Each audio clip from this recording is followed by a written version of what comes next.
a baby leopard seal there called Silas. And Silas is one of the stars of Ice Pups, a new documentary following a pack of leopard seals over one Antarctic winter. Hydrogeleptonics, to use the Latin term. Yeah, I'm doing a little bit of reading, so... Someone's very keen. Yeah, well, I'm keen. I'm keen to give of my best. Here to tell us more about these mustachioed mammals is the show's creator, Alice Clunt. Welcome. Oh, it's Alice Fluck. Right, I see what I've done. So, Alice, this isn't your first time getting close to the animal kingdom, is it? Once upon a time, you were shortlisted in the Shell Wildlife Photographer of the Year competition. Many moons ago, yes. The oil company, Shell. They used to sponsor it, yes. Well, do you know what? Good for them. I mean, you know, they get a lot of stick, don't they, for the Exxon Valdez oil spill. But then they sponsor a prize for animal photos, and you think, maybe it's time to take a fresh look at Shell. But tell us about ice pups, because leopard seal pups really are the most incredible animals, aren't they? They really are, Jenny. I mean, what you see in the pups and hopefully in the film is their spirit and their personality. Because don't forget, these guys are living in the most inhospitable place in the whole world. You know, they are tough. You do not want to mess with a leopard seal. Well over a ton, teeth like giant daggers, top speed of 20 knots. A German U-boat commander would kill for velocity like that. Awesome. Well, what you see in the film, they do have this wonderfully playful side as well. And how? They toss penguins around like a rag doll and batter them against the sea till they're dead. Just wait for it, for fun.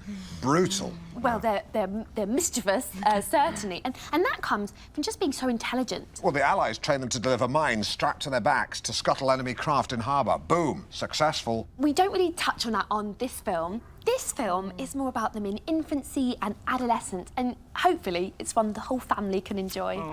Wrong tone. Wow, they're plucky little so-and-sos, though, aren't they? They have to be. You know, they're only weaned for a month, and then it's up to them to fend for themselves. Oh, breaks your heart, doesn't it? When you're around them such a long time, it is hard not to get attached. Oh. I think I'm a bit in love. Oh. Bless them. Oh. They're the most adorable little creatures. They seem to have such personality. You almost want to give them a name. Well, don't you? this one's called Silas. Yeah, but I know. I mean, a better one, though, like Richard. Oh, I don't know whether to eat him up or wear him. Do you know what I mean, though? I suppose Eskimos do both. Well, you find leopard seals in the Antarctic. Falklanders, then. Now, Alice, the film ends with the sound of a seal cry, and it's quite a sound, isn't it? Actually, let's hear it.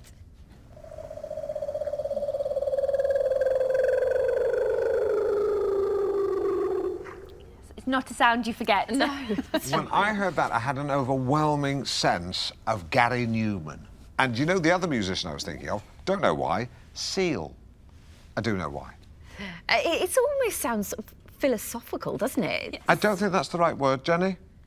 I think it's remindful. It reminded me of my granddad. Did it? Yeah. He made funny noises and he had whiskers and he liked fish. He was a smashing granddad. One of my earliest memories, actually, is him taking me to the fun fair, and me asking for a candy floss, and then eventually he gave in and got me one, and took me home, said goodbye, but left his hat. And when I ran to the bus stop, he wasn't there. And I saw he was walking up the hill. That's when I realised he'd spent his bus fare on my candy floss. Grandad Graham.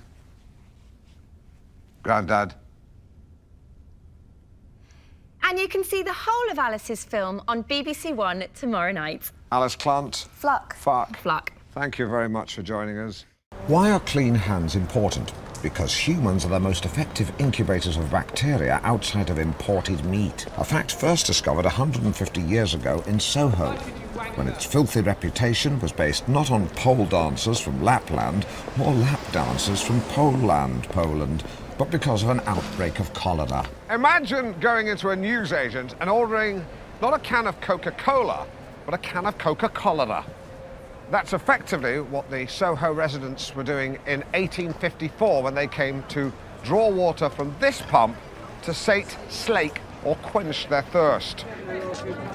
That was before the physician John Snow discovered that the disease was spread through contaminated water. And this paved the way for the invention of antibiotics, a remedy against bacteria that initially seemed infallible. I said initially slightly louder because Whilst antibiotics once stopped bacteria like these from breeding like randy Catholic rabbits, their prophylactic power has become dulled through overuse. Many liken antibiotics to giving a box of chocolates to an angry spouse. The first time, the chocolates will overwhelm the wife and quell her ire completely. The sixth, seventh time, the chocolates still subdue the miffed woman, but less than they had earlier. And by the 20th time, the chocolates have little to no potency and can even inflame the problem further. I was troubled by this. I knew more than ever before that we needed to wash our hands. But were we doing? To find out for myself, I've come to the gents' toilets at the BBC to conduct a study of my own. Hello, Alan Partridge, BBC. Did you wash your hands? Yep. Good man. I've concentrated exclusively on the gents' loos. A man standing outside a women's lavatory can be seen as predatory. Equally, a man loitering outside a gentleman's toilet can be fraught with ambiguity. So, to put it on a more formal footing, I've got this woman with a clipboard. Sorry, what's your name? Sarah. Sarah. Sarah? Sarah. Sarah. Okay.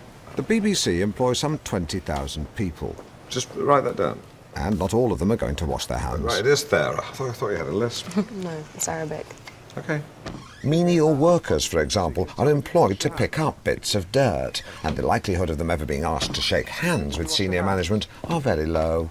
Put him down as a no. Still, the results made for grim reading, with just 28% saying they washed their hands. Yeah, I'm going to wash my own hands later. Swindon. And I've come to the British School of Hygiene to ask Professor Jean Chowdhury how clean hands can stop the spread of germs. Hi, Jean. Hi. Hi. Jean, hand washing. How often should we be washing them? Well, anytime we come into contact with bacteria. So, after going to the toilet. Agreed. After handling raw meat. Right, and that's separate, isn't it? That's not a euphemism for the first one. No. Raw meat can harbour some pretty nasty bacteria. So, if in doubt, wash. And the advice from the World Health Organization is that we should be washing our hands for a full 20 seconds. 15's fine. Which is why there's actually an instructional video which shows exactly how to wash your hands. Yes, please. So we begin by rubbing the palms together, work up a nice creamy lather. That's very creamy hands. And then you rub the back of your left hand with the right palm with interlaced fingers. Yeah. And same with the other hand. Yeah. And rinse with warm water. Yeah. Those taps are the same as the ones over there. Oh, yeah, we shot it here. Well, so those your hands? Mm-hmm.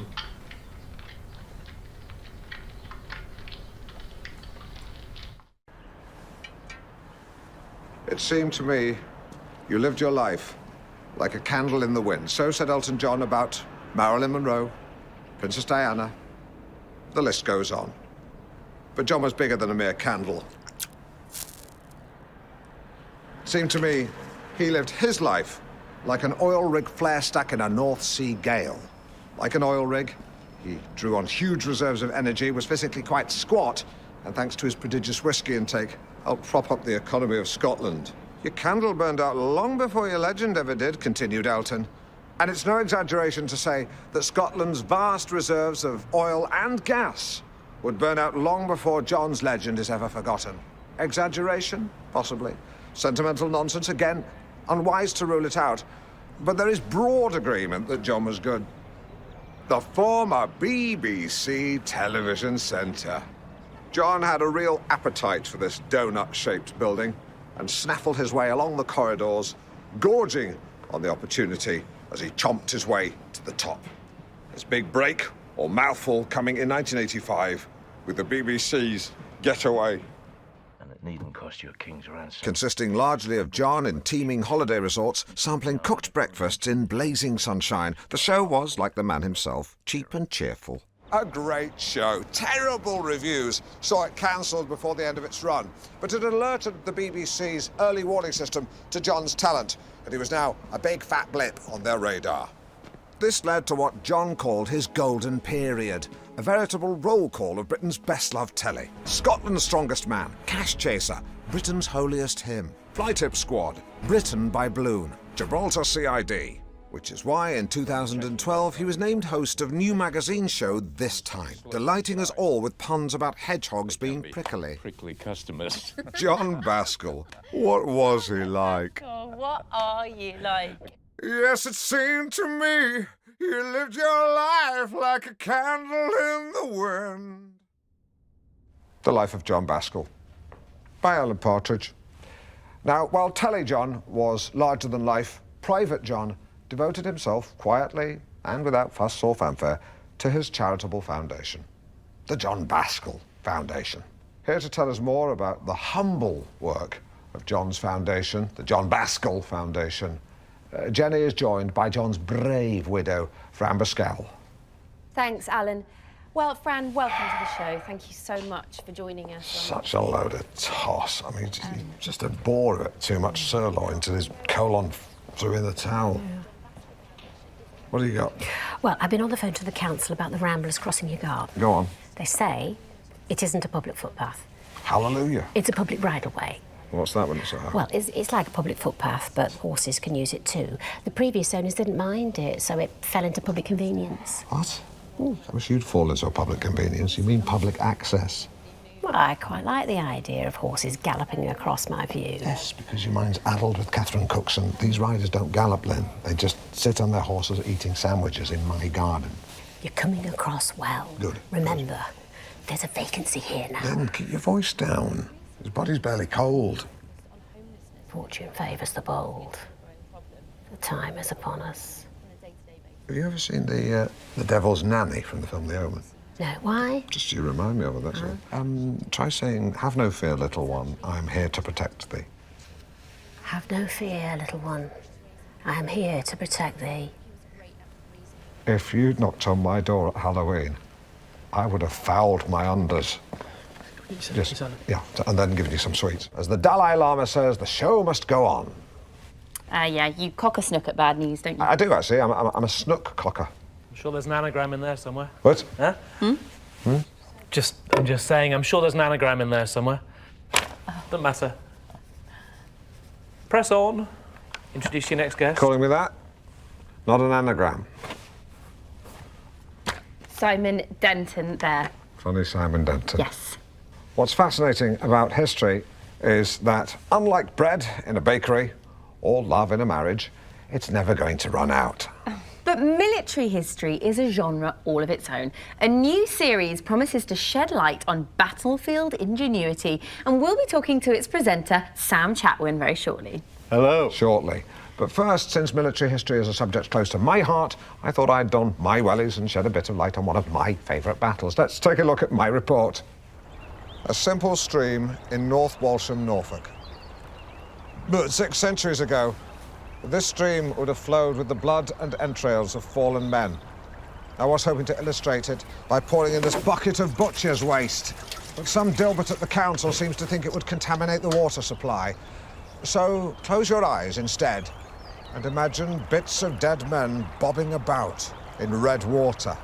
This was the Peasants' Revolt of 1381, caused, some say, by underpaying the workers. But there's compelling evidence that low wages actually increases productivity. As Kirsty Allsop says, a well-fed dog is a slow dog. Whatever the pros and cons, there can be no excuse for the peasants' antisocial behaviour. The execution of their ringleaders serving as a timely reminder that laws are there for a reason. Behind me is North Walsham Heath. What today is a pleasant place to rest was once a peasant place of rest, since many of them lay dying here. You see, razzed up on scrumpian injustice, they brought to the battle only guts and aggression. And as anyone who's played squash against Adrian Chiles will tell you, guts and aggression are no match for skill and tactics, unless his opponents had a big breakfast. The battle was bloody. After the first day, the bishop's men set up camp here on the heath, a place for the Poop's troops to regroup and recoup. They would have discussed tactics, with a free hot meal included. Though potatoes in those days, of course, they hadn't been developed. It was simply lamb shank or the classic chicken. In contrast, one can picture the peasants, loaded on cider, wheeling into bushes, telling disgusting jokes before attacking the bishop's men in dawn raids.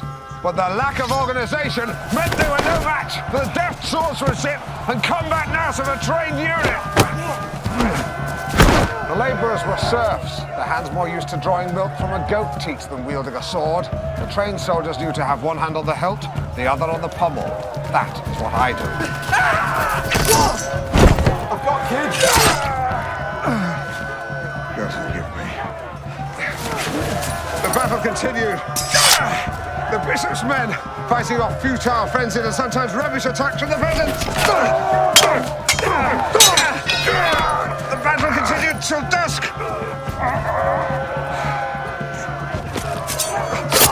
The last of the rebels dispatched had a bloody defeat that could have been avoided if the peasants had simply raised their concerns through the correct channels. A sobering reminder that war, be it the First World War, the Second World War, or the Great War of China, always takes a heavy toll. We've been fighting. And I was the winner. Good evening. Good evening and welcome to This Time with me, Jenny Gresham, and the man I am delighted, no, tickled pink, to announce is my new permanent co-host, Alan Partridge. I'd like to tickle you pink. Tickle you pink. So, end of an era, start of a new one. Thank you. So many messages, the vast majority being positive. Also had a great meeting with the team. Had a few drinks, a few canapes, said a few words. You respect me, I'll respect you. It's as simple as that. It was a good atmosphere, yeah. Now, plenty in store tonight. First, it's National Teenage Week. So every day we've been focusing on a different aspect of teenage life and getting down with Britain's youth. Oh, yeah. Take a look. What's up? Emerald? Yes. It's fine. Now very quickly, now we're co-hosting, we should probably meet at mine for lasagna once a week. Just to get to know each other, foster a bit of rapport. Doesn't have to be lasagna, it could be fish and chips on the cenotaph with a couple of cans. Okay, lovely. Yeah, I think Good. it's a great idea. Thank you. All right. No, it's good. And you're right about the chemistry. It's all about the chemistry. That's great. I feel like the audience can just smell insincerity. Absolutely. It's like an animal instinct. It is an animal instinct. Have you ever seen Noel Edmonds talk to contestants? They won't let cats in the studio because they start to hiss. Yeah. Well, look, I think it'll be fun because it will give us a chance to air any concerns, any quibbles, and it'll be great. This is Dale. Oh, hi, Dale. I'm Jenny. Nice to meet you. What do you mean quibbles? What do you mean? I'll tell you later. You can't do that. Tell me now. You can't do that. Tell me. All right, fine. It's your diction. Thank you. Welcome back. Tomorrow, our focus is on teenage angst and the troubling issue of self-harm. Well, that's a tough issue, actually. The closest I've ever come to self-harm, I guess, would be I used to pluck nasal hairs when I was angry with myself after a show had gone badly. Sometimes poke my skin with one. I think that would make a good sword for an ant.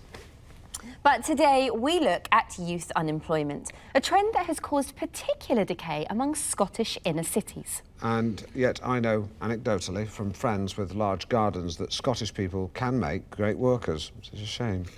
We're joined on the sofa by Dale Daniels, himself long-term unemployed, who now campaigns to improve prospects for Scottish youth. Dale, thanks for joining us. Welcome. Aye. Now, you're furious, aren't you?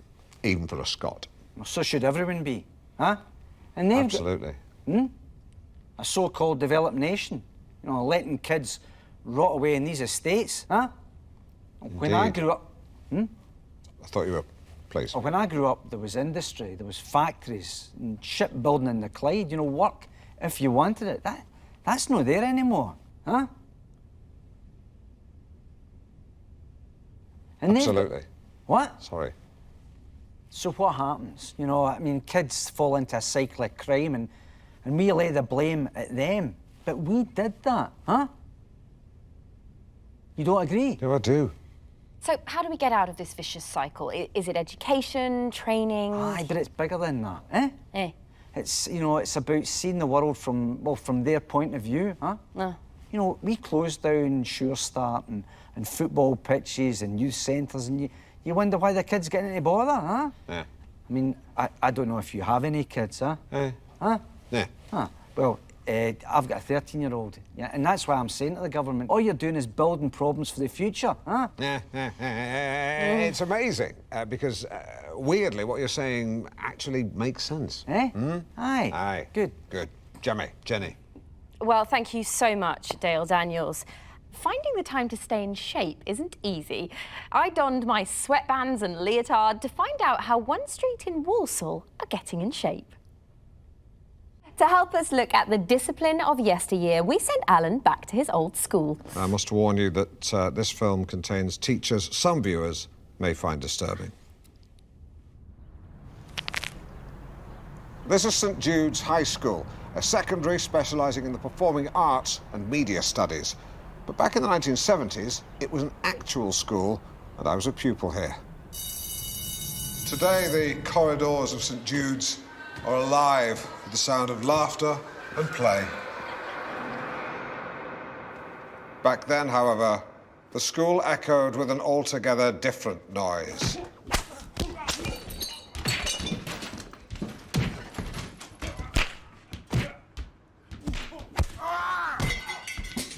The noise of corporal punishment. Thrashings were the order of the day back then. The only ways to avoid a walloping, keep out of trouble, or get homeschooled like Dominic Bentham. Although I think he ended up killing himself in his 40s. Alas, for those of us schooled in the classroom, the finger of blame didn't always land on the guilty. Partridge, what is that? Bring it here. And stop gawping, for crying out loud. Ordinarily, I'd see a boy taking the long walk to the teacher's desk and think he was being disruptive. Go on, sir, batter him. But on this occasion, that boy was me. What is it? It's a picture of you, sir, with a penis where your nose should be. Is that what you think I look like? It wasn't me, sir. It was Smithy. He's from a broken home. Something changed in me that day. I had walked to school a boy. Now sit down, you lemon. But I returned home a big boy. Fortunately, what the psychotic teachers of the 1970s lacked in self-control, they also lacked in technique. Inexperienced teachers would often opt for a one-handed stroke with little backlift and a short follow-through. But swing analysis from my squash coach reveals this to be both ineffective and inaccurate. With little rotation of the hips, the backswing ends here, which means the maximum arc of the swing is shortened, and an unsteady stance means energy dissipates as the swing is completed. But watch what happens with a firmer base and a longer backlift. In this case, the swing stops here. Look at the line from the shoulder all the way down to the knee.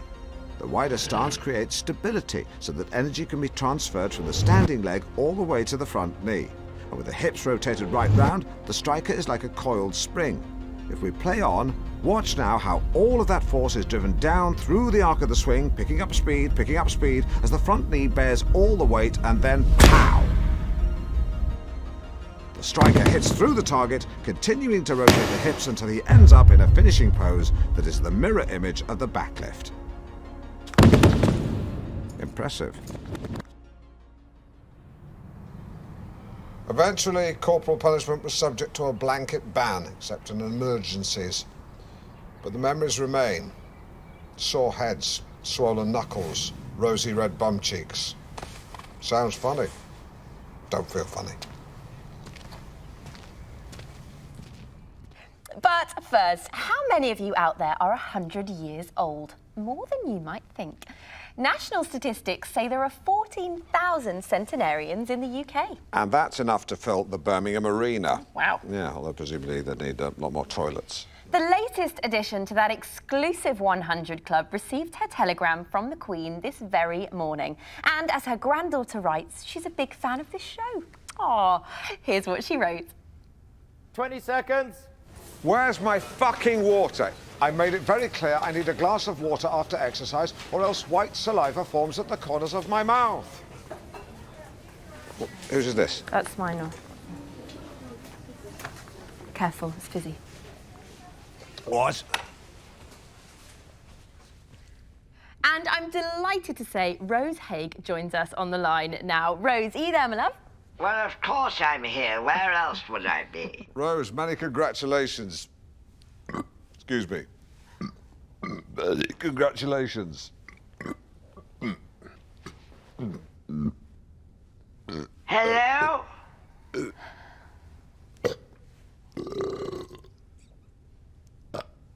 There we go. Rose, can you tell us where... No, leave it here. Here! Because if you leave it there, I can't reach it, you stupid girl. Rose, I believe your father was a captain Now, of course, stationed in the I army. grew up in the Raj, 1930s. Yes. It's perfectly pleasant. One can be rather misty-eyed. Of course, the hangover was rather botched. Mountbatten did what he could, poor old Dickie, Ratchet. That's lovely. I was just wondering about the secret to your old age. I'm talking, young man. You Sorry. normally interrupt people when they're speaking. I've been called a young man for quite some time. Stop mumbling. Why are you staring at me? What's your name? Alan-Partridge. The point being, we had a houseboy. Not a friend, you understand, an Right. employee. Okay. He used to run errands, and we called him Brownie. Right. Not the sharpest of fellows, but curiously, he was not an Indian. Okay. He was a Negro. And they are very different, because whilst physically stronger, they... Oh dear, we seem to have lost Rose there. But yes, a great achievement and a colourful character. Different times, and apologies there for the wind and the racism. Now, mention our American cousins, and most people think weaponry, donuts, racism, and brown paper shopping bags with no handles. What's all that about? Oh dear, I thought you were having a stroke there. But there's much more to America than that. Time for New SA, our first regular update on the state of the states. We're joined by our very own Ruth Duggan for a segment as American as Mum's apple pie. thought you were having and a stroke. who doesn't love Mum's apple pie? Well, I'm sure I would. I met your mum, but I imagine a kind of Nanette Newman type, crimping crusts and cutting out love hearts from excess pastry to plonk on the top of the pie lid. Something like that. What about your mum's? Well, I love my mum, but I have to say she made bad pies. And even though she loved me, she managed to make a pie without putting any love into it whatsoever. So, yeah, just chopped apples, pastry, lots of brown sugar, but, as I say, no love. But Ruth, I bet you loved your mum's apple pie. First up, police raid a house in Cleveland and find 4 dead men in a septic tank. Not the kind of story anyone likes. I do, actually. I love anything like that. Right. Absolutely delicious. Yeah, right. You mean the apple pie. I'm the same, though, Ruth. All the pastry turns into a fat back. Well, quite. It's been described as a truly gruesome sight. What? A vision of hell. Dismembered limbs from as many right. as... I think you've got a bit of a delay on the line. A delay on the line. Copycat. So I'll just try and soldier on as best... Sorry, I didn't quite catch that. It's all right. I was just saying the same thing as you said. I should just try and push on and assume that you can hear... Yep, go ahead, Alan. No, you go ahead. Shall you I go continue? ahead. So you I'll go try- ahead. I didn't You quite go catch- ahead.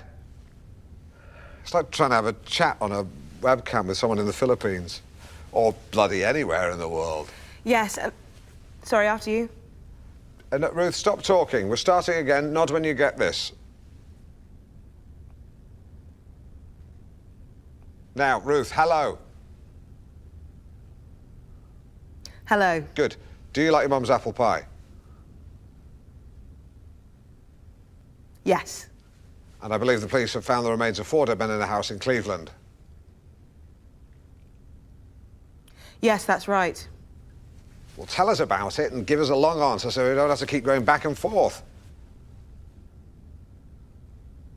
Now? Yes, now. I should knock on the side of your box. Well, Ignore as the I said, box thing. it's a grisly discovery. And while the identities of the men haven't been... Sorry, the side of my box?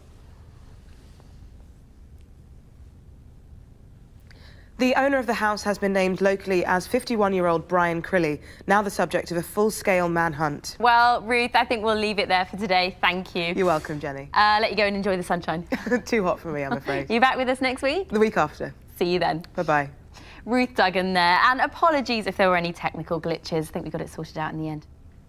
And here is the woman herself to tell us more about her new series that shines a light on women in science. It's writer and broadcaster Dee Gilhooly. Just to clarify, by the way, some viewers may mistakenly think that your second name is Hooley and your first name is Deagle. In actual fact, your second name is Gilhooly, your first name is Dee. That's a full name, not an initial. Yeah. Welcome. Wicked to be here. Cool. So you're perhaps best known as one of the regulars on Radio 4's Woman's Hour. Which, by the way, guys, well worth a listen. Oh, I wouldn't have had you down as a fan, Alan. Well, it's a curious story. I was actually stuck in traffic and Classic FM were playing music from an advert which I dislike. So I found myself listening to Woman's Hour and I thought, this is actually good. Tell your friends. I did. I told 10 men and they will tell 10 men and they will tell 10 men to tell 10 men to tell 10 men. It sounds like the kind of song you'd sing on a coach trip, but it's actually true.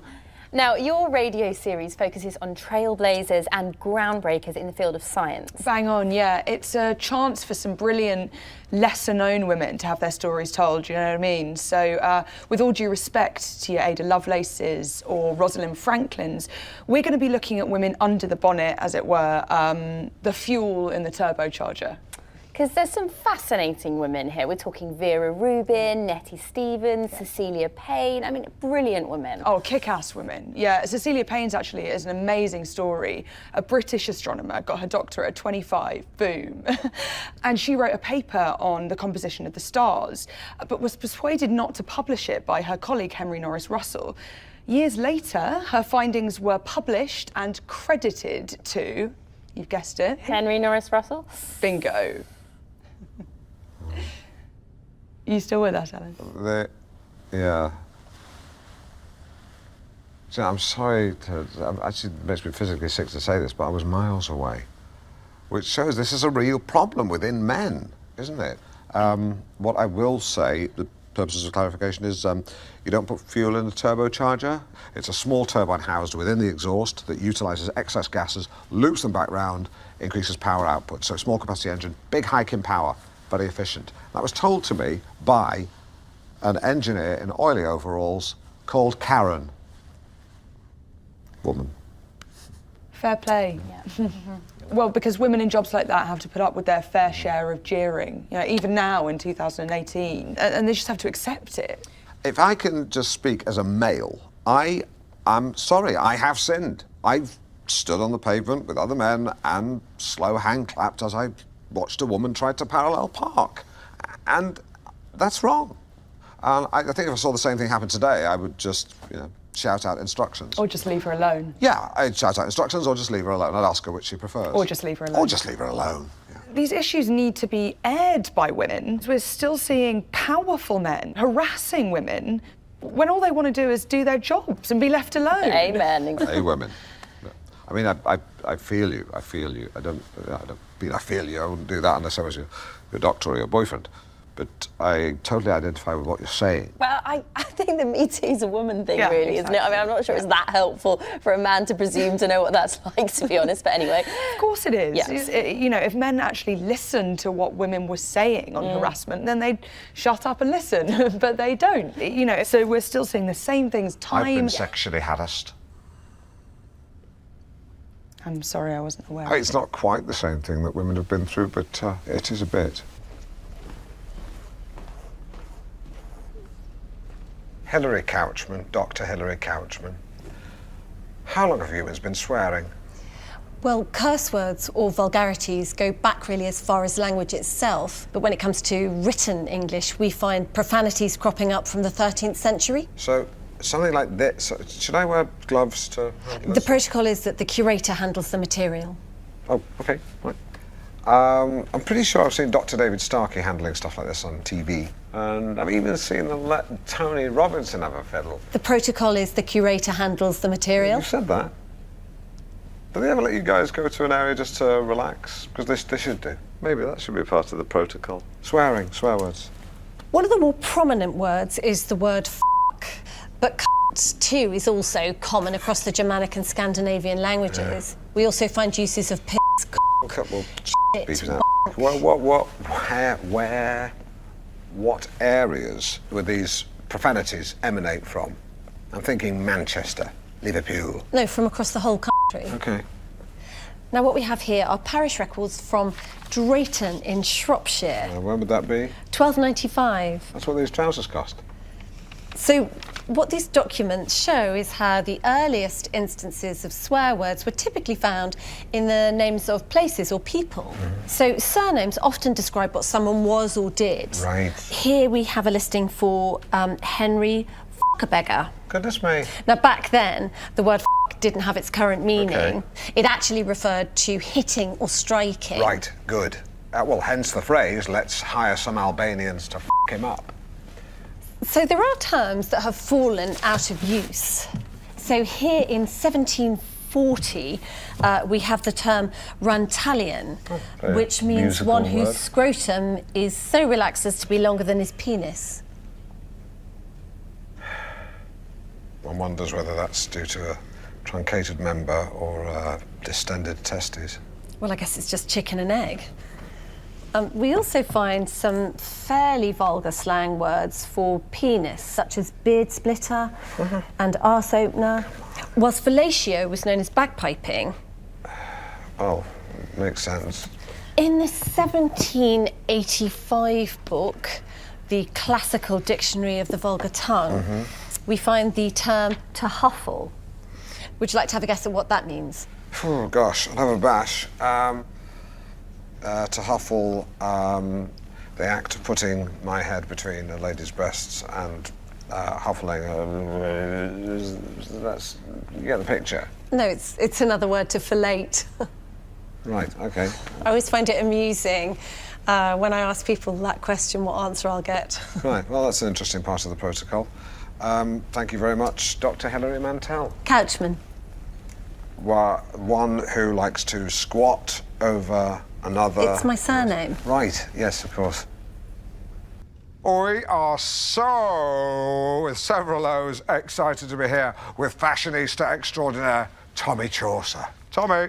Hi, and excited is right, because today is all about the skirt. After 2 years of heavy tailoring with all manners of trouser, baby, the skirt is back. Okay. So cop a feel of these. Now, our first skirt is a circle skirt, modelled by the beautiful Kirsty. Hello. Just £65. She can't be. Oh, you mean the price? And it's a skirt that's an expression of joy. It's summertime, it's good times, it's light, it's airy, and it's fun. It's a happy skirt, yes, isn't it? It's very elated. It's over the moon. It is. It's chuffed to bits. Can't wipe the smile off its face. It's billowy. Like a windsock. Like a windsock. Or like a tent. Yes. A marquee. Like a big wedding marquee that's not been moored properly. That's right. And you can see exactly what the skirt does for Kirsty's posture, the way she walks, the way she holds herself, and wow, Kirsty owns it. Really? Oh, well, thank you for bringing it in, Kirsty. I mean, she makes it work for her. Oh, totally, yeah. I mean, Simon. Yes. Say something. It's got a beautiful silhouette. Yes, I mean, it is a great shape. It really is. I would also add that it's comfortable, modest, and good for Sunday best. Useless. And it's got 2 poppers, so you can adjust it if you do change in size or once a month, possibly. Because when a woman enters the menstrual stage of a feminine cycle, she will swell around the tummy.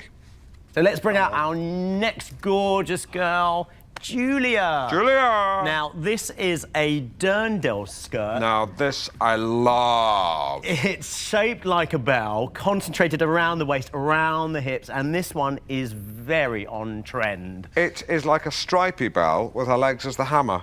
Feel the fabric, Simon, then talk about it. Really? Yeah. Yeah. Have a feel. Feel the fabric. Oh. Yeah. Decent. Yeah? Exactly, and it's decent bit of skirt. So, no, sorry, I take that back. Well, it's saying Dolce Vita, Roman holiday. It is, it's saying... Molto bene! Molto bene! Molto bene! Molto bene! Not that loud, but, you know, there's no getting away from it, Tommy. Sometimes Simon and I can be outrageous, really can. Let's look at another woman in a skirt. Our next skirt is modelled by the lovely Louisa. Oh, very curvy stripes, like she's been squeezed out of a giant tube of Colgate lady paste. And we've paired the skirt with daring red shoes that really draw the eye. And it says I'm on the town, it says I mean business. It says I'm comfortable, but I'm nobody's fool. Yeah, it's saying I'm a whirling dervish. Yes, I like to go to the office, but sometimes I like to sit on a park bench with Ryvita and Philadelphia looking sad. But it's also saying I'm happy, I like to leap in the air and sing, whoa, body form. That's, yeah. It never bloody shuts up, this yeah, skirt. well, What are you talking about? it is a stripy chatterbox. It is good. It's a magnificent skirt. Tommy, join me at the lady. I think this look works for Julia, but I can also see her perhaps with her hair up. Totally. Excuse like me, my this. darling. Thank you, darling. Maybe a shocking pink clutch bag, sleeves pushed up, LA Law style. Totally. Hair up, daytime casual, hair down, one word, accessorise. Wrist, neck, ears. Head, shoulders, knees and toes. No. Nails, lots of colour, accessories where you can really let your hair down. Yeah, although I've just told you to put it up to me. She's smiling. Earrings, maybe a couple of big hoops. Just toss your head back and shake it around, let them clank against your neck. Thanks, Louisa. Thanks, sweetheart. That was sensational. Less morning has broken, more morning has soaken, since every morning I have soaken or soaked my bed with perspiration. For this is the night sweats. This is the amount of sweat squeezed from the pillow of an ordinary sleeper. It's empty. This is the amount of sweat squeezed from my sheets after they were passed through a mangle. For I have the night sweats. But it's not just sweat I'm lying in, it's shame. I'm tired of waking up twizzled in damp duvet. Something needs to change. Gate. So, I've come to the blandly named West Sussex Sleep Clinic. After filling in a needlessly detailed questionnaire, it was time for Jim Jams and watery squash. These are my co-sleepers. Hi, Janet. They are amongst the worst sleepers in Britain. They are absolutely hopeless at it. But a chinwag over a glass of squash reminds us that we're not suffering alone. But our collective lack of sleep has rendered us all pretty irritable. Malcolm there in the green sweater thinks he's the bee's knees when he's not. Janet seems to think we want to know all about her. And Paul, Stripey Paul, is sad because he's got a dead dog. I'm going to make my excuses before someone gets chinned. Back in my room, with my head sporting more cables and lights than my assistant's modem, I was ready. And so to sleep, perchance to sweat. Fascinating stuff, and I'm joined by the clinic's sleep disorder consultant, Dr. Susan Lyle. Hello. Hello. Hello. You took a peep at my sleep. What did you reap? Okay, so yes, reviewing that night, so we can see that you were really quite restless, yeah, and quite fidgety here as well, but that's really very common, especially with light sleepers. It's really the brain's reluctance to enter into sleep mode. Busy. But it's also a sign of stress and anxiety as well, which we know can be a key cause of heavy nighttime perspiration. I'm just going to spool on. There's a moment coming up here, which is something I think you should see, because what happens around about 1:30 is you enter something called stage 4 of NREM, and it seems that the cause of your night sweats is actually a different condition. What? I think what we're seeing here is parvor nocturnus, or night terrors. Oh, my God. The last time my legs flailed like that was in a tent during an altercation with what I can only describe as a very big bee. So what sort of thing do you have nightmares about? What scares you? So you've not been involved in anything traumatic or upsetting? I recently abseiled down the side of the Shard for charity. What? When? Or was that a dream? I was doing it for the RSPCA, so Yeah, so that it would must have been a dream. Must yeah, have been a yeah. dream. It's very disturbing. Don't want to talk about him anymore. Tell me about you. You work at the clinic where I went, but I didn't see you. Oh, no, but I could see you on the monitor. Ah. Well, I've worked there for 12 years, so yes, I've watched thousands of people sleeping. Right, and do you enjoy it? Yes, I love it. It's very rewarding. Right, and why? Well, something about observing patients as they sleep. I feel like I'm a guardian angel, watching over them, protecting them. But how are you protecting them?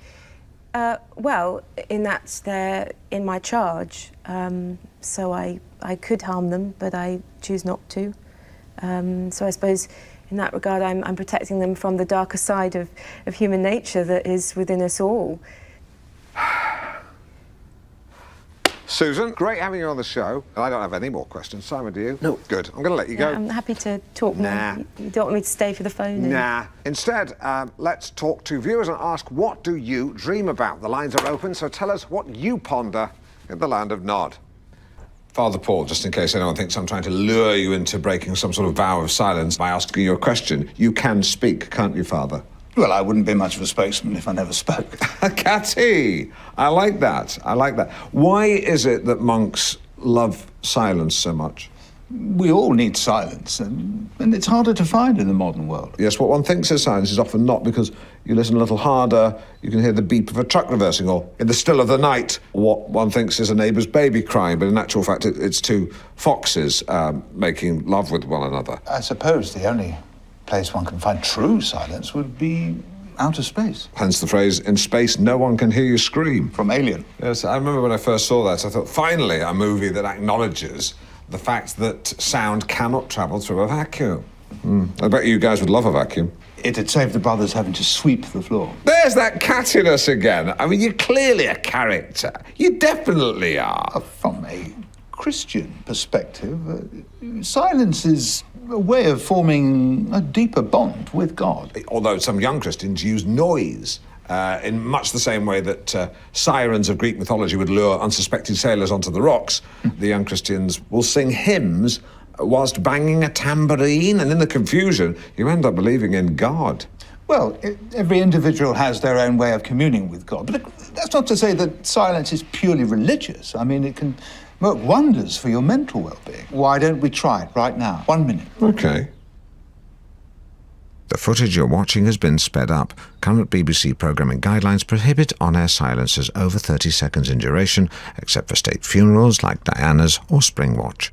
While greater flexibility is permitted for BBC's 2 and 4, BBC One viewers are thought to benefit from content with frequent noises. There's your minute. Life as a monk begins at sunrise. As we quietly dwelt on our relationship with the Lord, it occurred to me that God, all-knowing, invisible, and all around us, is identical to high-speed Wi-Fi, which I know for a fact that they have at the monastery. I wondered what these men might have been before they found God. Can you read a man's story in his face? I believe you can.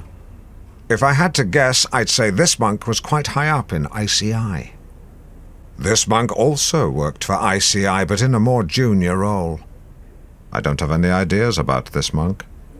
And this monk briefly joined the band D-Ream after Brian Cox left to become a scientist. I decided to stroll the grounds and soon found myself walking like a monk, hands behind my back, nodding at passers-by, a smile as my resting face. But smiling constantly starts to make your face ache. I wondered if it felt the same for Holly Willoughby. Although the Bible doesn't mention potted plants, monks absolutely love them. But when I lent a hand, I began to see a very different side to these brothers. You see, silence can be a kindness. It can show courtesy to a fellow clay pigeon shooter. But anyone who's driven home with their wife after a row at a party will know that silence can be used as a weapon. Could the monks have been doing the same? It amused me to imagine I was in an institute full of angry wives in big brown dresses. But the more they pretended not to see me, the more I wondered if it was intentional. And when a sprightly monk snatched my pot, I became convinced they were trying to break me. Perhaps they were tapping Morse code messages to each other on plant pots, like, why isn't this new man wearing brown? Let's pick on him till he either cries or cuts his hand. Now, we've all seen it. A teenager near a window asking Siri what the weather's like. A taxi driver using his phone to calculate your change after you've given him £20 for an £18 fare. Clearly the change is £2. But is our addiction to technology actually making us less intelligent? To gauge the public mood, we cross to Simon Denton with a slightly expanded role, sifting through your texts, tweets, and now live calls. Howdy. Howdy. So, yeah, bigger role, more responsibility. Yes, indeed. Finally got that promotion, Ma. Same money, though, I think. Yeah. So, we've been asking, have we lost good old-fashioned British common sense? Eustace says, pick up bits of broken glass by pressing a slice of damp bread against the floor. Very good tip. I've done that myself. Yes, just remember to bin the bread afterwards. Which I didn't do. Yes, my lips were lacerated. Oh, dear. My then girlfriend wouldn't kiss me for a week. That must have been difficult. Well, you could do other stuff. Someone else who says, I avoid pet odours in my home. Yeah, that's more of a housekeeping tip. You know, we're really asking a slightly deeper question about the way we live now. You know, have we lost something? Yeah, totally. So Anita says, if you've lost the end of a roll of sellotape, but you're saying you mean sort of lost something in society, as a society. Yeah, so the ones you selected, are they all just housekeeping tips? Yes, the tweets are. Right. We could take a phone call. Let's do it. Calls are under social... And then... No, not social. Stay calm. Hang on, I've got it here. Live. And then phone. Right, there are 3 phones. Just put phone. No. Yes, OK, so now I think we have Stephen Tent on line 4. Stephen. Stephen, are you there? Steve? Stephen Tent on line 4. Go to... Steve? Go to emails? Let's do it. Let's do it. Let's fall in love. Bear with me. I wish there was a bear with you. You'd probably make a better job of it than you. Seriously, mate. Now, there is a way of getting from here to emails. Make it sound like Fort Knox. Fort! Stephen Fort. It's not Stephen Tent on line 4. It's Stephen Fort on line 10. Right. Well, let's go find him. Come on, then. What's all the fuss about now? Let's go. Come on, let's travel. Stephen Fort on line 10. Just missed him, I think. Here's what we've got coming up for the rest of the show. Oh, Ruth, sorry again for the misunderstanding with your father. Water under the bridge. Yeah, it's just that I had not seen him in the studio before, and the reason I said I thought I told you to wait in the car was because I mistook him for my Uber driver. I don't know if you know, but the picture they show on the app, it's quite small. To be honest, I quite enjoyed watching you squirm. Hi, Ruth. She never gives me a bloody inch, this one. Going live in 5, 4. Welcome back. Now, as part of our crackdown on crime season, today we're looking at punishment. Yesterday, we heard your views on the return of flogging. But today, is mass imprisonment still good policy? Ruth Duggan joins us to tell us about a very different approach. That's right, Jenny, because for the last 24 hours, Alan has been wearing an electronic tag. Voluntarily, I should add. Yes, you should, if you don't mind. Sorry, wouldn't want to cast you in a bad light. Yeah, don't do that, we'll get letters. Yeah, seriously, some people just don't like it. So, Ruth, tell us about the tag. How does it work? So, tags allow probation services to monitor compliance with home detention curfews. Essentially, if you aren't home when you're meant to be, it raises the alarm. Not quite right. OK. The latest tags, like the one you wore, monitor all of an offender's movements 24/7 using GPS. Right, I see. I thought you told me... Allowing us to track all their movements in real time or call up anywhere they've been over the last 24 hours. Wow. Right. Something civil liberties groups might well take issue with. Yes. So this is your movement map for the 24 hours that you wore it. OK. And we can see that you made a few excursions during the day, starting with a trip to a swimming pool between 10 and 11 a.m. Mm-hmm. Put in a few lengths. Well, we know from the pool's website that it was water aerobics from 10 till 11. Yes, this week I did do that. Then there was a visit to Svensson Cosmetic Solutions. Is that a clinic? You were there for an hour just after 2 p.m. No idea. Well, we know you were. No idea. But it was you who went there. You don't remember? Nothing. It was yesterday, Alan. That's something a probation officer might flag. Hair clinic? Likewise, your next stop, a visit to a clothes shop. Ah, yes. McGovern's of Norwich, gentlemen's outfitters. They made me a pair of twill pleated notchback trousers for the Goodwood Revival Festival, which I needed to get fitted with an elastic waist. I'm afraid when it comes to my battle with my waistline, I'm waving the white flag. Not too self-conscious to admit that, you know, which proves I wasn't trying to conceal anything earlier. You went back and forth to the gents' outfitters 16 times. That's correct. Which again a probation officer would query as it might imply illicit activity. Or even indicate mental health issues. Could do. I mean, I do 10 Sudokus a week, but yeah, could do. Well, you can see how it looks odd.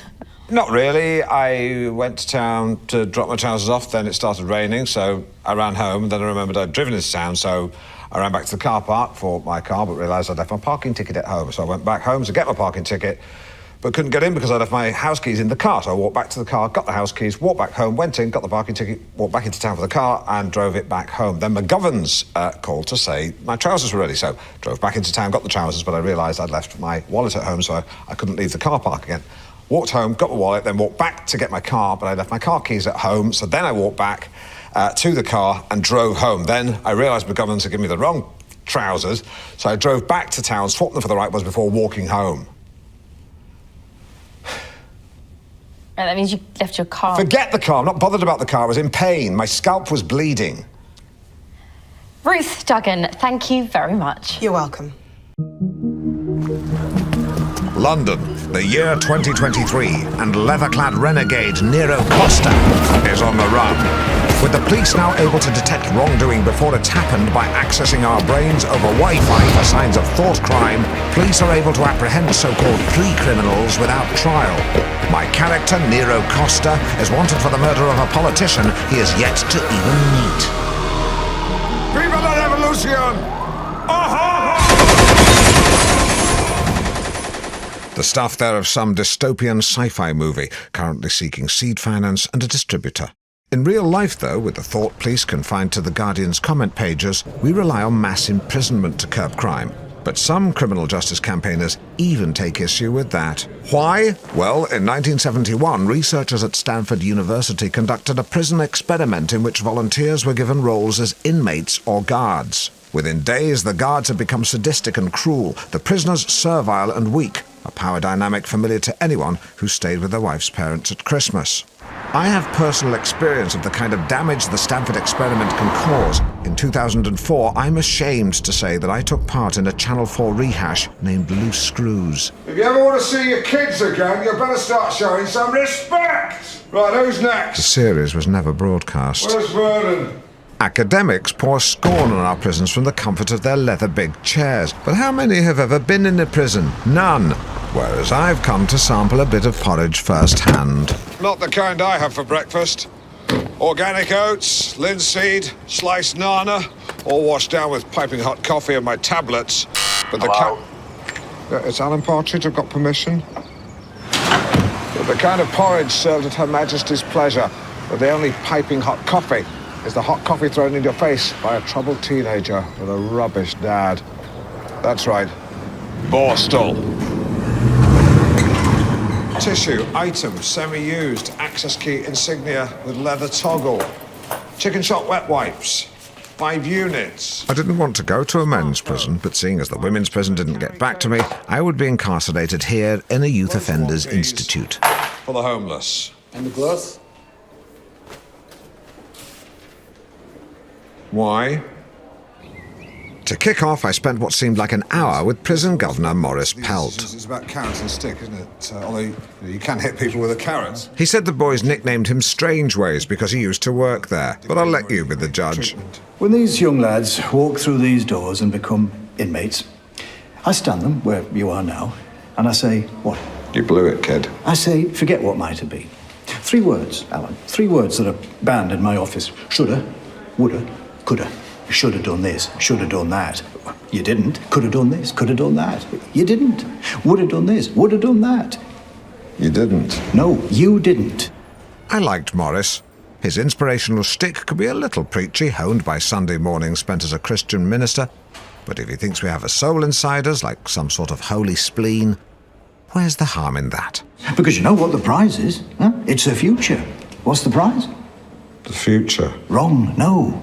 Not the future, a future. As a boy's eye. Because changing direction is a choice. But whose choice? It slowly dawned on me Maurice was asking questions he knew he and I both knew the answers to, which felt like cheating. Then again, although a bit simplistic for the likes of me, Where is it? Behind you. It was perfect for daft lads. Target is an Al-Qaeda cell. 4 terrorists are in the building. In addition, they have as many as 4 hostages. Your mission is to recover the hostages. We're in 2 teams. A team led by Danny will secure the perimeter. B team today will include Alan. Lads. B team will enter the building through the door on the white aspect. The hostages are being held on the far side of the blue aspect. Any questions? Sir. Alan. Recommend we use night vision capability. It's 1300 hours, so no. Copy that. Questions? Open door right! I've got the rear! Open door left! With me! I've got the rear! Open door right! On me! I've got the rear! Special Forces experts agree it's important to guard the rear. Partridge, with me! This was my signal. A gauntlet thrown down. We know eagles dare, but does a partridge?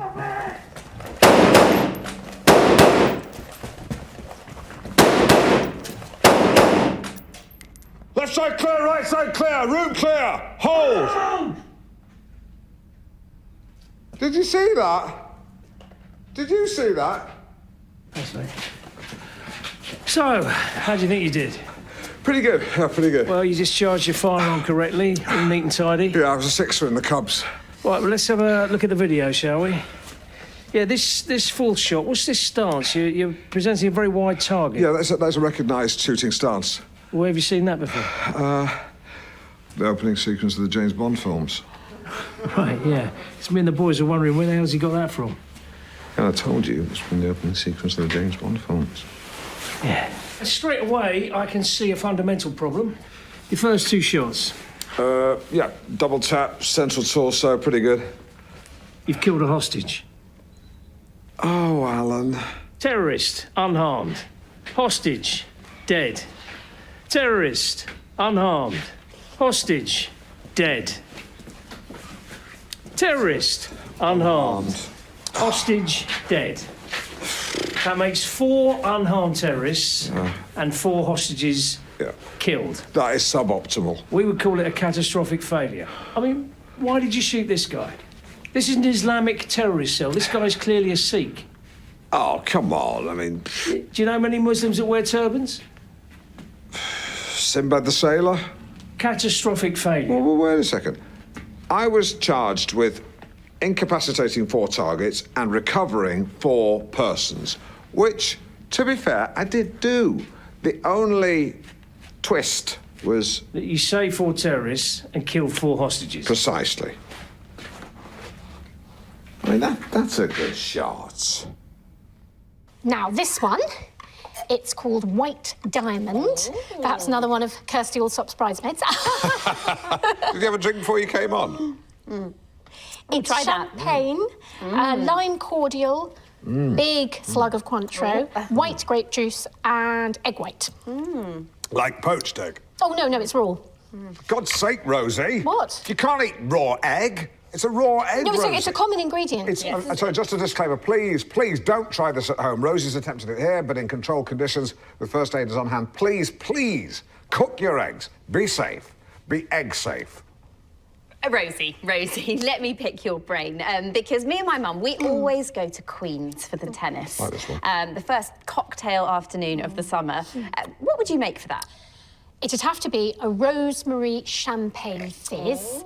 So gin, grapefruit and champagne. It's English, it's fun, it's summer. Those are the new cocktails, but what about the classics? Rosie, what do you think is the most popular cocktail in Britain? Espresso martini. Alan, what do you think? Mine's gone blank. Shandy. Well, we hit the streets of Nottingham to find out which came out on top. And we're off. That was great. Oh, really, it's okay. Smells of stuffing. Oh, it's you. Just to say, I've looked into the annual reports. And it turns out Jenny earns slightly more than you. OK. It's to do with the way the deal is structured. It's an accounting quirk. OK. It's only about £200, but it just means she's higher than you in the list of the BBC's best paid presenters. OK. You okay? OK. OK, I'm OK. So you're in a bit of a pickle. You want more, but you don't want to complain because women got a bit big for their boots. Yeah, all right, Lynn, that's for the car, but thanks for the intel. Have a white sparkle. OK, places, people. You like egg, don't you? And we're back in 5, 4. So there we have it. The mojito is Britain's favourite cocktail. And Rosie, you're making us one to end the show. I am. Now, the secret to a good mojito is not to overdo the mint. So, it's lime juice, sugar, a little mint, they're already in the shaker. Go on, make it then. And, yes, a handful of ice and a good slug of rum. Oh, I love rum. And then you give it a good shake.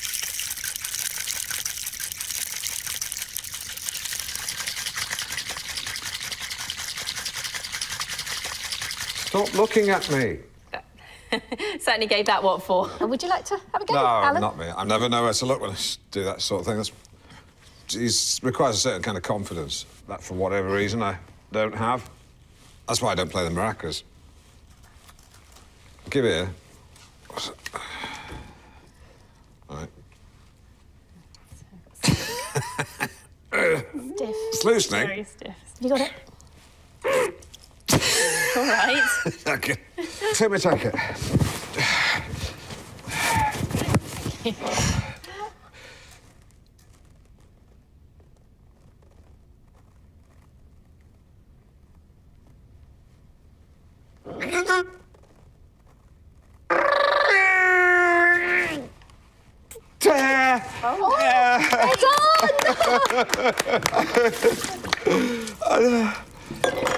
I don't know why I did that. Rosie, thank you very much for joining us. That was great. It was great. It was really great. What are you doing my jacket? Sorry for bollocking you before about the raw egg thing. But don't do that again. Oh, and I believe Simon has an email. Simon. Imagine two things you enjoy.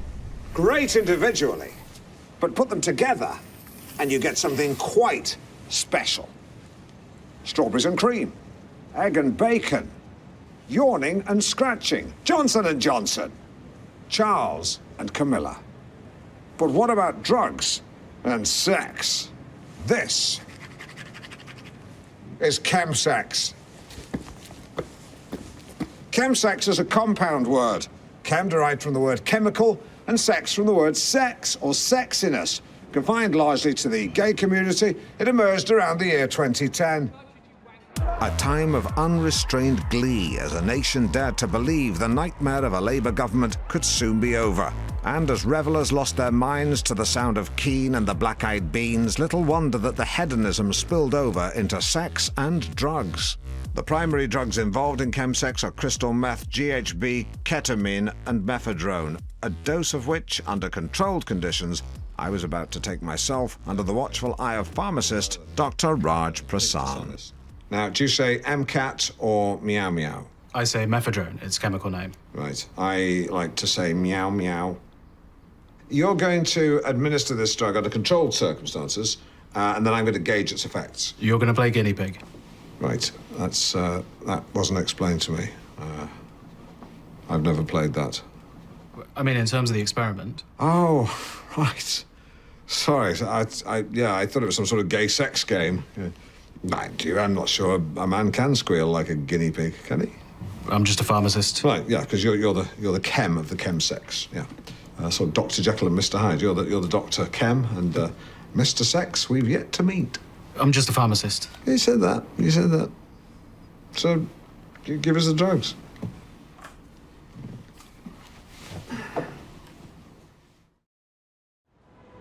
Well, it's 30 minutes later, and I don't feel especially different.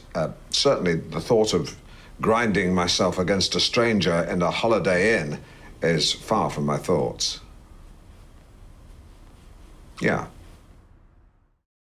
Well, it's over an hour later. I've been told that one eyelid has drooped. I don't feel that much different. Am I in the mood for dancing? Absolutely. Do I feel sexy? Barely. Although I do have the sensation of wanting someone else to brush my hair. It's said the experiment replicates exactly the sensation of recreational drug use. Although instead of being surrounded by revellers, chewing gum and asking if you're having a good time, My only companion was a bearded doctor drinking coffee and reading a magazine. Well, the effects have completely worn off. My main recollection is an overwhelming desire to put on my comfy pyjamas and watch Tarzan. Is that sexy? I've no idea. But it was a very new feeling, and it was a very real feeling. So, drama therapy. It's therapy that uses role play to help people work through difficult or challenging situations. Well, like therapy, good drama encourages us to look inside. It helps us to understand our own behaviour and deal with emotional issues. In fact, Simon was telling me earlier that Aristotle coined the term catharsis to describe the healing we experience through drama. Hubris, nemesis, catharsis. Well, it's all Greek to me. Thought I'd do the joke this time, seeing as Simon was being a bit serious. But what kind of problems does drama therapy help to confront? It's very versatile. Marital strife, workplace disagreements, psychological trauma. Drama therapy is not always easy. It can be very challenging and sometimes tearful, but it should always feel welcoming. I think you just described the pub quiz I go to. You see, you should be saying this. Catharsis. Now, I believe we're going to see some drama therapy in action. That's right, Jenny. Over here we have two actors, Daniel and Louise. And in a typical therapy situation, they would play out scenarios that couples can try themselves. Right. Now, in this scenario, Louise thinks that Daniel is emotionally closed off, but Daniel feels that as he's getting older, he does need more space. Guys? And you wonder why we never resolve anything. It's because we argue, and then 5 minutes later, you get upset and I have to back down. No one's saying you have to. But that's what happens when you play that card. It's not a card, Daniel. It's how I feel. Just because you're a closed book doesn't mean I have to be. What am I supposed to say to that? You should tell her that... Sorry, that's... No, that's fine. Do you want to jump in?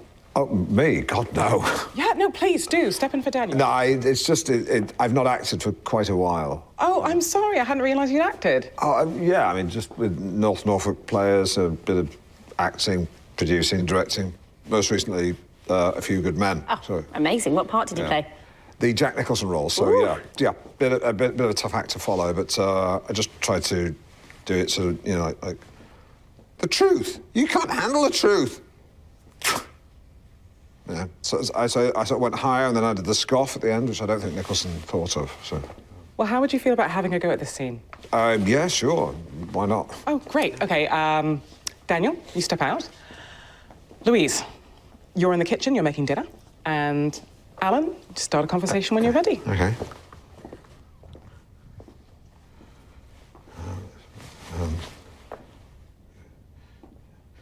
Don't overthink it. OK, yep, right.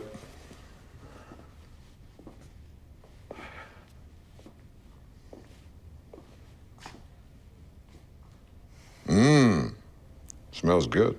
It's just spag bowl. I didn't mean the dinner. Well, you never normally come in till it's cold. I'm sorry to go on. I just don't want you to feel like I'm complaining because I want to spend time with you. Hey, baby girl. Just been out on my bike. My motorcycling's important to me. You know that. But you know the best part of the journey? Riding that steel horse back home to you. Try it without the accent. Me or her? You. OK, but the general direction... Forget all that. Both of you sit at the table. OK. Now, let's just pretend that she's your actual wife. Yeah.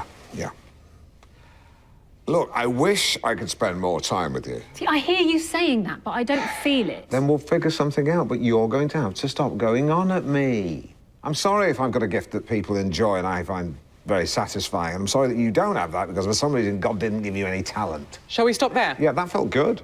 Quiz. One of these people spent World War II sewing uniforms, the other flying Spitfires. So, which was which? The answer will surprise you. The seamstress, this man, who got into sewing rather than fighting because he was severely mollycoddled by his mother, and sadly, the poor chap ended up as a softie. The Spitfire pilot, a woman, Eleanor Hartley, who defied convention to help transport military aircraft to wherever it was needed.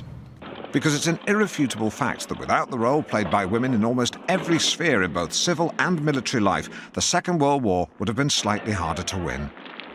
Today, Eleanor is 94 and has very kindly agreed to join us here at Goodwood Aerodrome to return to the wonderful machines that she once flew. Eleanor, thank you so much for joining us. It's lovely to be here. A wonderful, wonderful woman to whom we all owe an enormous debt of gratitude.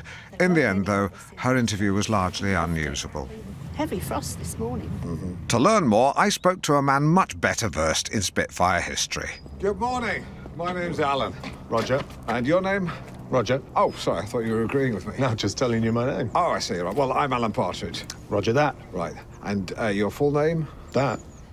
Is your name, don't say anything, is your name Roger That? It turns out the airman, a bit of a character with a love of wordplay, is actually called Paul Wheeler, but he pretends to be called Roger That to bamboozle new trainees. He has also appeared on Countdown. I really didn't do jokes like that because I'm a journalist. Now, Eleanor here, one of the few people left alive who understands what it was like to fly the Spitfire and carry that huge responsibility. What was it like, do you think, for people like Eleanor to carry such huge responsibility? Well, I don't think anyone was in any doubt as to how integral Spitfire was to the war effort. I suppose the only way to truly understand the sacrifice made by Eleanor and people like her is for me to put myself in their shoes. So if the plane gets into trouble, there's no ejector seat, so you'll have to bail out. Why would the plane get into trouble? Oh, we just have to give you the bailout procedure. Okay. So if the pilot says jump, jump, jump, you lower the seat, you unlatch the canopy, you unplug the radio, open the door, jump away from the plane, and deploy your parachute by pulling the D-ring. D-ring? No, D-ring. Yes, of course. Now, if you land in water... Oh, hang on. Say it again? Yes, again. Lower the seat, unlatch the canopy, unplug the radio... Why not do that bit? Well, you need to do that bit, otherwise you'll be tethered to the plane and pulled down to earth with it. OK, I'll definitely do that then.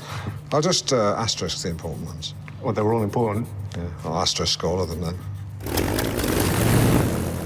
And after a handful of toilet trips, which I'm told is perfectly normal, it was time to spread my wings like the arms of a bird and take off. Does this say latch or cat? Can't look right now, sorry. Can you radio and ask someone? Not right now. OK, but soon. I was quickly lost in admiration for this plucky little aeroplane, and it was a privilege to climb heavenwards until I was touching the face of God with the very tip of my nose.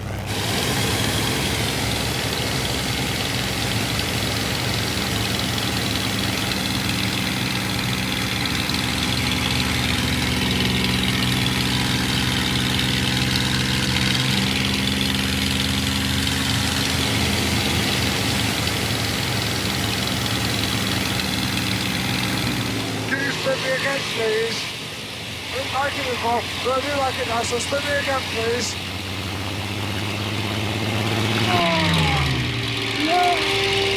Up here, you can be proud to be British, and no left-wing people can tut at you. No one to admonish you for having a certain point of view. No one accusing you of culturally appropriating a Moroccan because you're wearing a fez, even though you'd only gone as Tommy Cooper. Sometimes wonder why we bothered winning the war. If you're scratching your head wondering why Simon Denton is sitting on the sofa, do not adjust your set. It does look odd. Simon is here to introduce his very first item, perhaps the shape of things to come. Well, just a one-off. He's on holiday on the sofa, but he lives at the Digi-Wall. Simon. Now, when one pensioner's local cinema closed, his plans for a birthday movie were scuppered.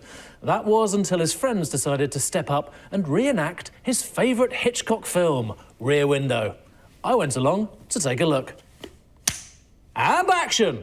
And we're off. Oh, that was so good. That was great. It was good for you, mate. Yeah, that's pretty good. It's grainy black and white. Is that to look a bit... Hitchcock. Yeah. Yeah. That's lovely, yeah. I mean, Rear Window's in colour, of course, but I don't think that matters one bit. So how did this land in your lap? I just mentioned it to Howard and he said, yeah, give it a go. Yeah. Right. You know, you could always talk to me about work stuff like we agreed, mate. Yeah. Quick shot of you nodding. It's just an edit point. Edit point? I've been here a while. I'm starting to learn how things work. Are you? Here comes a good bit. Excuse me. Tiff, you're not gonna... We've got to take a rain check on Cornwall. I know. I got a couple of Japanese business associates flying in from Japan to possibly invest in the blooming production company, so... What business associates? John Kawasaki and John Suzuki. Yeah. John Yamaha couldn't make it. I suppose they are both named after Japanese motorcycle brands. No, I tried to move it, but I said, John's, could you make it any other weekend? But they said, no can do. No can do.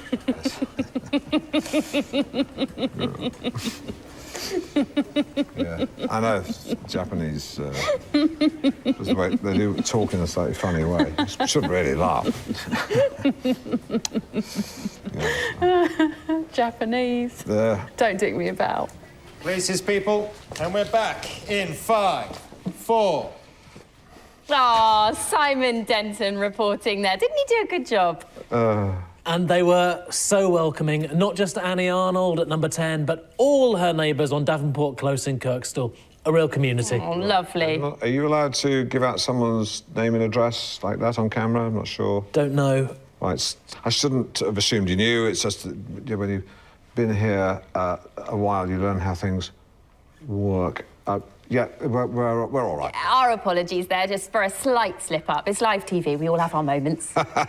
He doesn't have all this problem, but he just sticks to the jokes. I had the VT. Can't you do both? No time, mate. We want a giggle. Give us a break. I did, remember?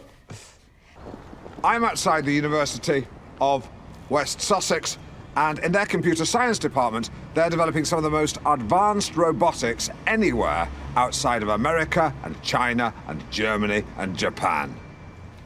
Also Singapore. Love these guys. Electric lady. Nice. This droid, what's it capable of? That's just the coffee machine. Got it. Is this a coffee machine? No. Could be. Doesn't make coffee. So this is the unit here. It's a fully electronic, torque-controlled quadruped. We foresee a lot of uses in the industrial cleaning sector, as well as around the home. Yeah, it's quite a noisy little, I want to say chap, not quite sure what to call it. Her nickname is Lady. Yeah, I don't really do nicknames. Can you switch it off, please? I asked you to turn it off, please. Sorry, love. Oh.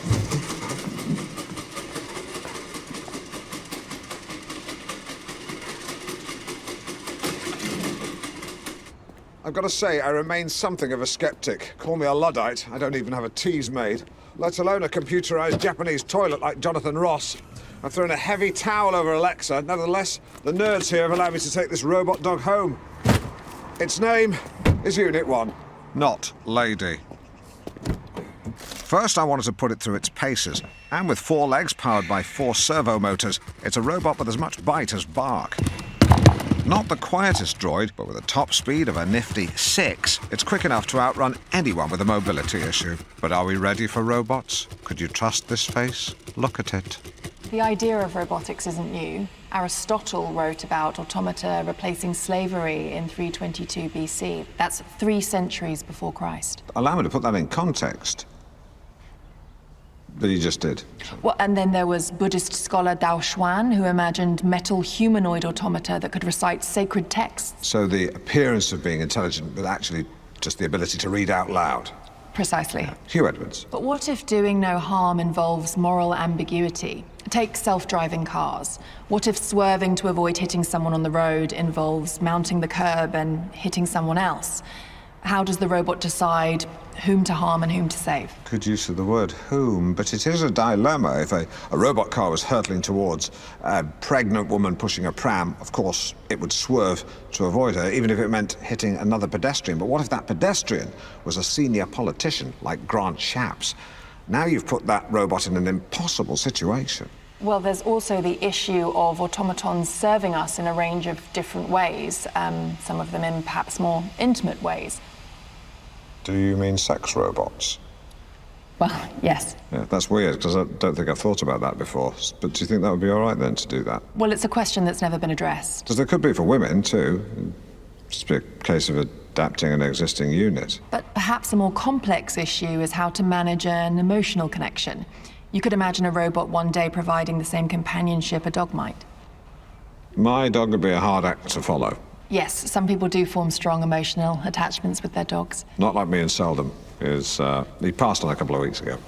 It was actually at a fun fair. One minute he was barking at the waltzers, the next minute he was, as I thought, asleep next to the ghost train, funnily enough. But no, he'd... Yeah. I'm so sorry to hear that. Yeah, he was a big fella, but I tell you, he showed a damn sight more sensitivity than half the people on this planet. Well, that's the thing with these moral dilemmas. I think it's... He used to stand on his hind legs and put his paws on his shoulders and then just dance around the room. Yeah. I miss him. He was a really, really good dog. And there we have it, a brief but fascinating exchange between Jenny Gresham and the Princess Royal. Plenty to unpack. We learned Her Royal Highness is, in her words, very well, and pleased that she could be here. She went on to describe her duties as varied and talked about her affection for her family. Good, solid stuff. Now, though, it's time to hear from you at home as we ask for your thoughts on what the future holds for Britain's favourite family. Of course, we've also been asking for your encounters with royalty, and don't forget to share your tips on modern-day etiquette. Keep those coming in. And tomorrow, should we scrap HS2? Jesus Christ. Well, we do need to hear viewers. Why? Why do we need to hear from the viewers? Tell us what you think, join the conversation, get involved, share your views. Is it snowing where you are? Do you like fireworks? What's your favourite soup? Who gives a shit? Excuse me, apologies for the language there. Michael Gove said we've had enough of experts. Do you know who I've had enough of? Idiots. I'm not sure I'd call our audience idiots. Look at the tweets, Jenny. I mean, read the mailbag. Everyone at the BBC thinks it. They never say it publicly, of course, but behind closed doors. Whispered in the corridors, that's where you hear the truth. They think Countryfile is boring, they don't understand darts, and they don't really care about your opinion. The BBC is committed to letting ordinary people have their say. There's nothing in between. It's either BBC 4 Live from the Hay on Wye Book Festival, or other people telling us they think dogs are better than cats. You feel like throwing open your windows and saying, I am hopping mad and I want something in the middle. Are you finished? Julian Fellows. I don't like Julian Fellows. What's that got to do with your argument? Nothing. I just don't like him. Well, I'm sure, Simon, we have plenty of viewers getting in touch with their royal stories. Well, actually, we're getting people shouting Alan's slogan from their windows and tweeting in to let us know. Let's see, we've got Bournemouth, I'm hopping mad, I just want something in the middle. Southend, I'm hopping mad, I want something in the middle. Same with Warrington, I'm hopping mad, something in the middle. Hull. I've touched a nerve. Anything from London? Nothing from London, no. Well, we're in London. Let's go and have a look. Terry, come with me. Simon, do you want to come? No. I'm sorry I clouted you. It's all right. Everyone, go to your windows, open your windows and just shout out at the top of your voice, I'm hopping mad and I want something in the middle. This way. Follow me, Terry. I can hear them now. Okay. Keep shouting. Keep shouting. Hey, you. Say that again. Say the whole thing. Right, you get that? Cheers. Cheers! Good. They're all saying it. Yeah, all right, whatever. Fucking idiot. Yeah, that's not going to happen. Anyone else hopping mad who just wants something in the middle? No, we can't count you twice. Anyone else? Any more? No? I mean, that's 3 people. They say for every person who complains, there's another 20 who silently agree, so that's 60 people in this area at least.